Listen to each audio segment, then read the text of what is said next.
I don't listen to what he says. Mind control.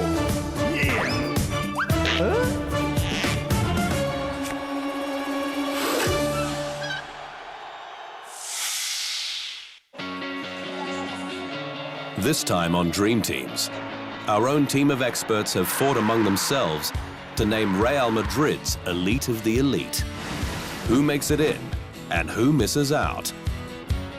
Then, how many members of the famous 1966 World Cup squad make it into our England Dream Team? No guidelines, no rules, only opinions. On the show that dares to dream.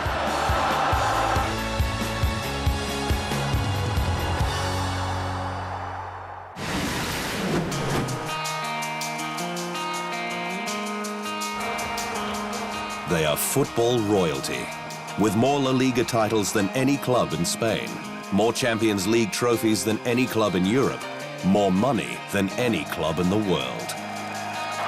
From the time King Alfonso VIII bestowed Real, the Spanish word for royal, on the Madrid Football Club in 1920, the players have been treated as kings and princes.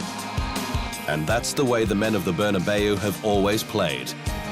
Their born-to-rule mentality intimidating opponents. Their confidence and flair exciting fans. Their air of superiority attracting new champions generation after generation. Penalty area and shoots a lower. Limiting the list of greatest players in Real Madrid history to a mere 11 is a task bordering on the ludicrous. But what a dream it would be to see these men play together. What a nightmare to play against them.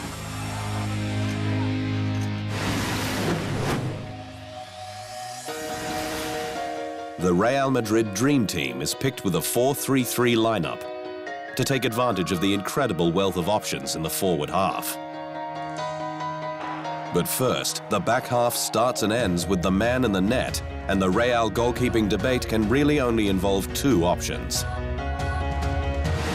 There's the man they called the Divine One, Ricardo Zamora, who led Real Madrid to its first 2 La Liga titles in the early 30s.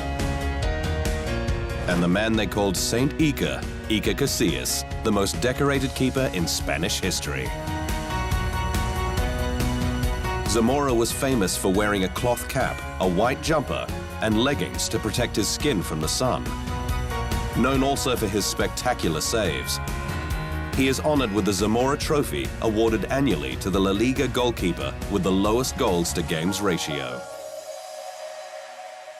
Casillas entered the Real Madrid youth system at the age of 9. By the time he left 25 years later, he'd won the hearts of not just Madridistas, but all of Spain through his exploits with the national team, holding up the 2010 World Cup and 2 Euros as captain. But it's his club performances which hold sway. 725 appearances for Los Blancos, 3 Champions League trophies, 5 La Liga titles, gives Saint Iker the nod. But who joins him in the back half? And which of the midfield and attacking superstars earn a place in the Real Dream Team? The answers after the break.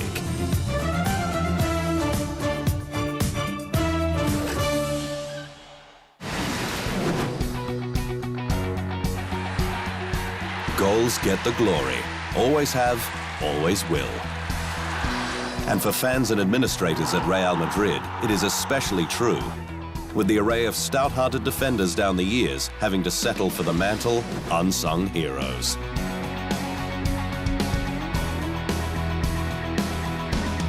One who definitely was a hero, though, was Chendo, whose peak form coincided with one of the club's greatest eras. 5 successive La Liga titles in the second half of the 1980s. Chendo made 637 appearances, adding 2 more La Ligas for a total of 7, a Champions League and a swag of other trophies. He's on the right, with room in our side for 2 centre-backs, but 3 strong contenders. First, Jose Santamaria, the rock of the 1950s. Fernando Hierro, whose contributions span from the late 80s to the new millennium. and the modern mainstay, Sergio Ramos. Jose Santamaria led the back half in the glorious 50s, playing in 4 European Cup-winning teams and winning 5 La Liga titles. But for longevity, versatility and star power, we've given the first centre-back spot to Hierro, who played 601 matches and scored 126 goals. An incredible strike rate for a defender. Hierro was a hero of 3 Champions League wins in 5 years and also won 5 La Ligas, a Copa del Rey and 4 Spanish Super Cups, to say nothing of his influential international career for Spain. He's a lock in our Real Dream Team. And defeating Santamaria for the other centre-back spot is Sergio Ramos, whose big match performances in the 21st century demand inclusion. Despite a propensity for acquiring red cards, Ramos is a Real legend for standing up when it counts most. 2 goals from headers in the 2014 Champions League semi-final were followed by a stoppage time equaliser in the final. Then in the 2016 final, he again scored. And when it went to a penalty shootout, he scored in that too. When there is silverware up for grabs, Ramos is your man. Player of the tournament in the Club World Cup, man of the match in the UEFA Super Cup. Just more reasons why this modern marvel has to be in our dream team. And that leaves the spot at left back, which Brazilian Roberto Carlos has claimed with his audacious speed, power and laser left foot. With 527 appearances, no foreigner has played more games for Real. And with 3 Champions Leagues, 4 La Ligas and more, no left-back has imposed themselves to greater effect. Roberto Carlos completes a defensive half to dream about.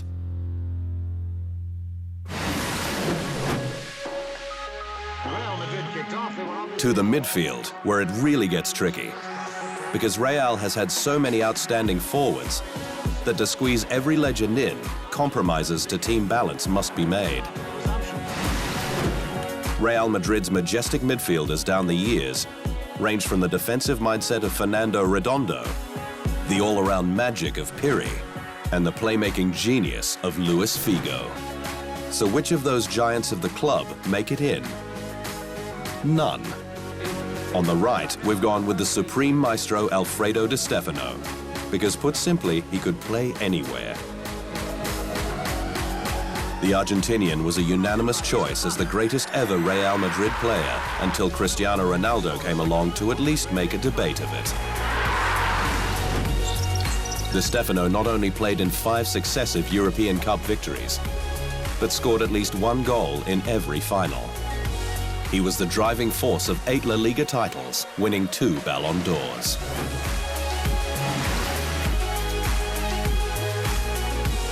In the center, it just has to be Zinedine Zidane, whose 5 seasons at the club were fewer than most of his dream teammates, but were filled with quality. Zidane had been superb in 5 seasons at Juventus, but headed to Real in 2001, specifically to add a Champions League trophy to his CV, which he did in his first season, scoring a match-winning goal in the final, said to be the greatest goal in Champions League history. He won 6 trophies, but more importantly, set up a connection that would see him return as a Champions League winning manager. The magnetic appeal of Zinedine Zidane has made him one of the most watchable players of all time, and the center midfield of this dream team. Completing the midfield, one of the greatest left wingers of all time, and certainly the most decorated. Francisco Gento is the only man to have won 6 European Cups. Here's Madrid second. Throw in a record 12 La Ligas and 761 appearances all told. It is little wonder Real Madrid named him honorary club president in 2016. And we've named him a dream left midfielder.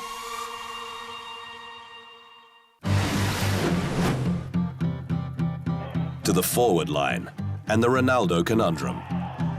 No, not this one. This one. The original Ronaldo, who delivered big time at Real with 104 goals from 177 appearances. But the injuries which ravaged the second half of his magnificent career and the resultant weight battles were already gripping him. Ronaldo just misses because other Real forwards played for longer and won more trophies, like Ferenc Puskás, who turned up at the Bernabeu in 1958 after his competitive career had seemed ended 2 years earlier by the Hungarian Revolution. Puskás was considered too old at 31 and too unfit, but a hat-trick in his second match for Real and 3 more that season soon set fans at rest. He scored 242 goals in just 262 appearances, winning 3 European Cups and 5 La Ligas, as he joined Di Stefano, Hento and company in making a great team greater. Raúl leads the line as he did for 16 years. Born in Madrid, he's described on the Real website as the eternal captain. Recognition not just of his club work, but as the symbol of the national team. His 323 goals for the club are second only to Cristiano Ronaldo. His 741 appearances bettered by none, winning 6 La Liga titles and 3 Champions Leagues. And that leaves the incomparable Cristiano Ronaldo to claim the final place at left forward. Sport's highest paid star according to Forbes, and the most famous athlete in the world according to ESPN. Ronaldo owns too many records to mention. But with the most number of goals ever scored for Real Madrid, averaging a goal a game even in the Champions League, and with multiple Ballon d'Ors, he's right up there with the best that has ever been. And there we have it. 11 gods of football, the side so strong there's no room for 4 Ballon d'Or winners.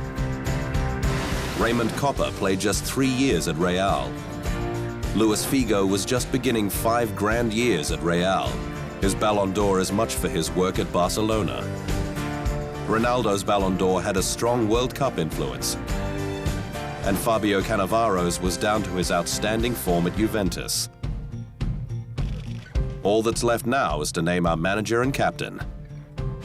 The manager has to be Miguel Munoz, who captained Real's first 3 European Cup wins, then retired, and led them to 2 more as manager, plus 9 La Liga titles. The longest-serving manager in Real Madrid's glorious history. 6 of the Real Dream Team wore the captain's armband with distinction.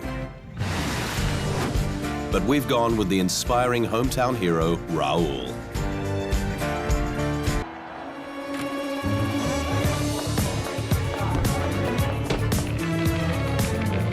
I don't listen to what he says.